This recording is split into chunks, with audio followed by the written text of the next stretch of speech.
On May 22nd, she took her own life in our bedroom.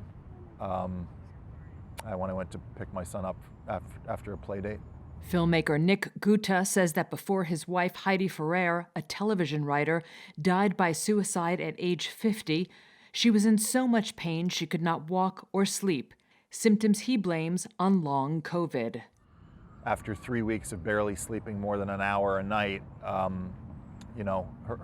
brain was really, really compromised. And like prisoners of war who are kept awake, it affects their cognitive ability, and she became extremely despondent and hopeless. My wife didn't kill herself because she was clinically depressed. She killed herself because she was in excruciating physical pain. Guta now advocates for sufferers of long COVID and says he is contacted regularly by those whose loved ones have turned to suicide. These people are desperate. They are completely desperate. I know how desperate my wife was.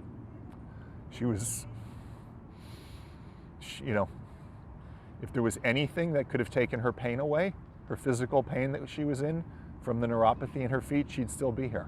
I believe that firmly. Although much of the world may be moving past the pandemic, for millions of people with long COVID, the suffering remains. Their condition, with symptoms ranging from extreme fatigue and brain fog to shortness of breath, headaches, and pain, is often discounted by doctors and has no proven treatment. Yeah, okay. I can tell because I got like the tinglies in my fingers, so I'm like, all right, I know that's my oxygen being weird. 34-year-old Lauren Nichols, a logistics expert for the U.S. Department of Transportation in Boston, said her struggle with long COVID has lasted 2 years and that she often considered ending her life. I was fantasizing about ways that I would kill myself for a while. I wrote a will 2 separate times. There's a fire escape right outside of my bedroom window, and I can't tell you how many times I was alone in that room by myself where I was just contemplating and thinking through how to do it. And I think the thing that people don't really understand about suicidal ideation, I think a lot of people are like, well, if you didn't do it, then like it's all just for attention. And the thing is, it's not. As a board member for the long COVID advocacy group Body Politic, she knows of more than 50 people with long COVID who have killed themselves. She said she worried most for her own safety when a bout with pneumonia left her isolated and her depression turned to apathy. And it was when the apathy that set in, that's when I could sense I was in danger, because I would find myself not caring if I woke up the next day. I was in so much pain that I quite literally fantasized about the million ways that I would end my life because I wasn't being believed.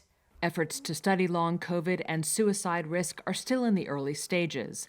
The long COVID advocacy group Survivor Corps polled its members in May and found that 44% of respondents with long COVID had considered suicide, up from 18% a year ago.